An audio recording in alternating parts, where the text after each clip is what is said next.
Hi friends, मैं हूं आफ्ताब अंसारी और आप देख रहे हैं द इंडियन लीगल नेटवर्क। दोस्तों, आज का ये लेक्चर बहुत इंपॉर्टेंट है। आज के इस लेक्चर में हम डिस्कस करेंगे रजिस्ट्रेशन ऑफ एफआईआर। ऑलरेडी इस पे हम एक वीडियो बना चुके हैं।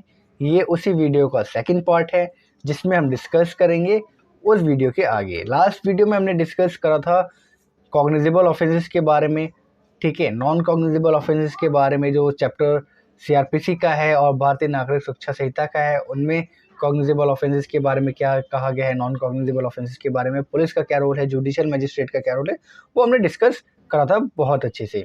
कोई भी डाउट है तो आप मुझे कमेंट कर सकते हो उस वीडियो के रिगार्डिंग, और नहीं देखी तो आप वो वीडियो जरूर देखें, तो ये वीडियो आपको और अच्छे से समझ में आएगी। इसी वीडियो को हम अब कंटिन्यू कर रहे हैं आगे।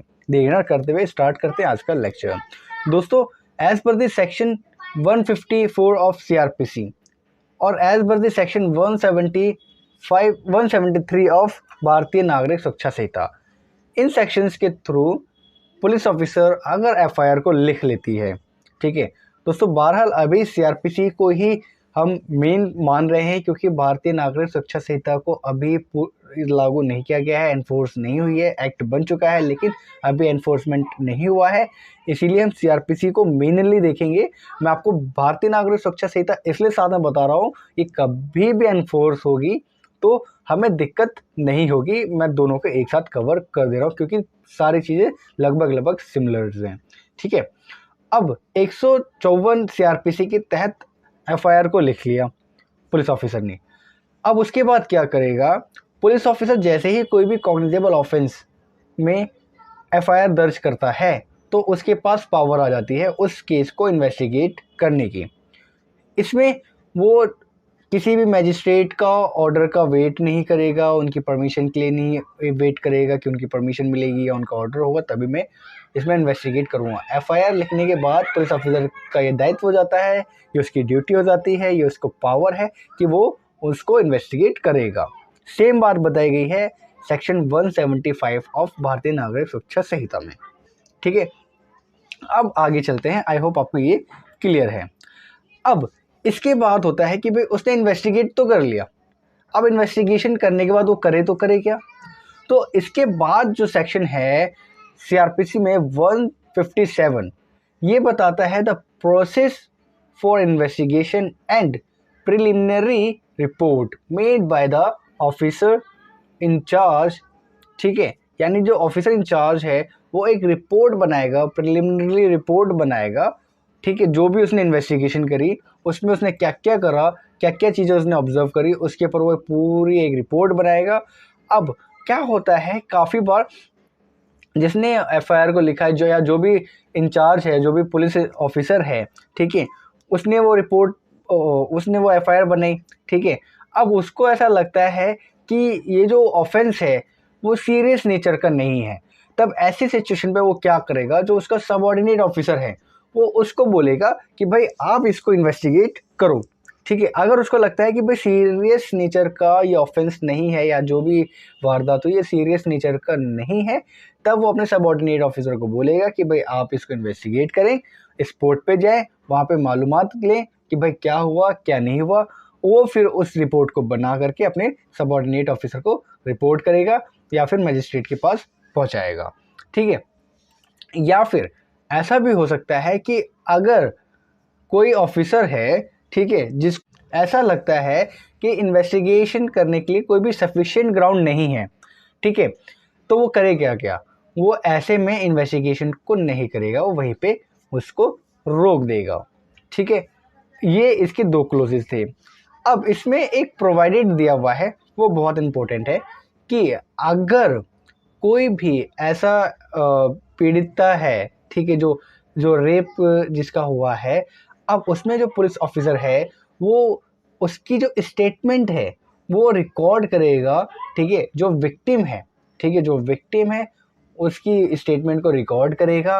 रिकॉर्डिंग के दौरान वो इस बात का ध्यान रखेगा कि जो भी कन्वीनियंट लगे, जो भी कंफर्ट लगे, जो विक्टिम है, जो उस या तो उसका घर या पुलिस स्टेशन जहाँ पे उसको कंफर्ट लगे वो वहाँ पर अपना स्टेटमेंट देगी, उसकी रिकॉर्डिंग होगी विद द प्रेजेंस ऑफ कोई भी उसका फैमिली मेम्बर हो, ठीक है, या तो उसके गार्जियंस हो, पेरेंट्स हो, कोई रिलेटिव हो या कोई सोशल वर्कर हो, ठीक है। और वुमेन पुलिस के माध्यम से ये होगा, ठीक है। एक फीमेल पुलिस ऑफिसर होगी जो इस कार्रवाई को करेगी, ठीक है। आई होप आपको यहाँ तक क्लियर है। अब बात करते हैं, यहाँ तक तो हो गया, ये सारी चीज़ें हमको भारतीय नागरिक सुरक्षा संहिता में भी देखने को मिलेगी। सीआरपीसी में जो चीज़ें हैं वही सारी चीज़ें आपको भारतीय नागरिक सुरक्षा संहिता में मिलेगी सेक्शन 176 में। अब भारतीय नागरिक सुरक्षा संहिता में एक चीज़ को बढ़ाया गया है, वो मैं अभी आपको बताता हूँ। वो जो क्लोज है वो 3 है, वो मैं आपको बताता हूँ। वो इस क्लोज में जो क्लोज 3 है इसमें बताया गया है कि जो भी 7 साल से ज़्यादा की जिसमें सज़ा है, ठीक है, या 7 साल या उससे ज़्यादा की जिसमें सज़ा है, ठीक है, ऐसा कोई अपराध होता है, उसमें जो पुलिस इंचार्ज है, जो ऑफिसर इंचार्ज है, वो क्या करेगा, वो जो स्पॉट है, ठीक है, जहाँ पे घटना घटी है, उस स्पॉट पे फॉरेंसिक जो साइंटिस्ट्स होते हैं, जो फॉरेंसिक एक्सपर्ट्स होते हैं, उनको बुलाएगा और वहाँ पर उनसे जो भी एविडेंस है वो कलेक्ट करवाएंगे, ठीक है, जो भी, और उसकी वीडियोग्राफी करवाएंगे, ठीक है। तो ये जो चीज़ है ये एक एक्स्ट्रा एड ऑन हुई है भारतीय नागरिक सुरक्षा संहिता में, जो कि सीआरपीसी में नहीं है, ठीक है। आई होप आपको यहाँ तक क्लियर है। जहाँ पर भी आपको कोई डाउट हो आप मुझे कमेंट करके पूछ सकते हैं। और गाइज, वीडियो अगर आपको अच्छी लग रही है तो प्लीज़ वीडियो को लाइक ज़रूर करें, चैनल को सब्सक्राइब करें और अपने दोस्तों के साथ ज़्यादा से ज़्यादा शेयर करें, ठीक है। अब आगे बढ़ते हैं। अब यहाँ तक तो क्लियर है। अब प्रिलिमिनरी रिपोर्ट भी बना ली, ठीक है, उसके बाद क्या करें? तो इसके बाद जैसा कि सेक्शन 157 में जो भी इन्वेस्टिगेशन हुई उसमें जो भी रिपोर्ट तैयार करी गई, अब वो रिपोर्ट क्या होगी, मैजिस्ट्रेट को भेजी जाएगी, ठीक है। और अगर कोई जो राज्य सरकार है, अगर वो कोई ऐसा ऑर्डर देती है, ठीक है, पुलिस ऑफिसर को या जो उसका सुपीरियर ऑफिसर है उसके माध्यम से, ठीक है, उस रिपोर्ट को भेजा जाएगा, ठीक है।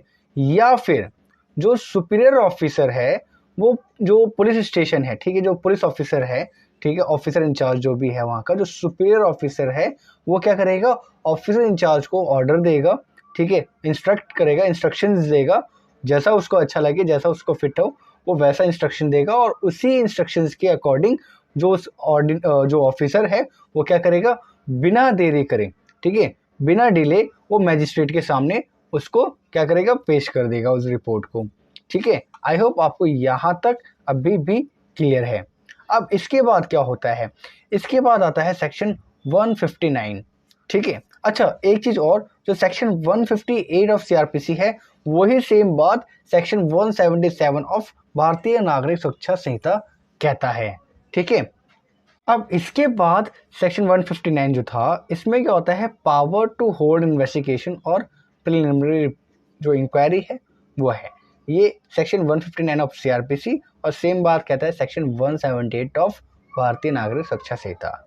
इसमें जो भी मैजिस्ट्रेट है, जो भी रिपोर्ट को रिसीव करते हैं, ठीक है, अब उसको डायरेक्ट वो इन्वेस्टिगेशन करते हैं, या फिर अगर उनको ऐसा लगता है कि हाँ ठीक है एक बार में ही हम आगे बढ़ सकते हैं, कोई दिक्कत नहीं है, ठीक है, तो एकदम से आगे बढ़ सकते हैं, या जो उनके सबऑर्डिनेट मैजिस्ट्रेट हैं उनको बोल सकते हैं, जो भी प्रारंभिक जो रिपोर्ट है, जो प्रिलिमिनरी रिपोर्ट है, ठीक है, उसको इंक्वायरी कर सकते हैं, ठीक है, उसकी इंक्वायरी के लिए ऑर्डर दे सकते हैं, या फिर उसका जो मैटर है, जो उसका मामला है, ठीक है, उसको डिस्पोज कर सकते हैं, ठीक है।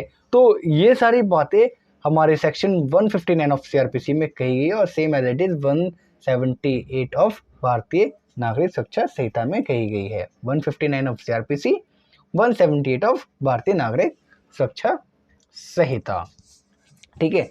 अब आगे चलते हैं दोस्तों, देरी ना करते हुए और जल्दी से वीडियो को कवर कर लेते हैं।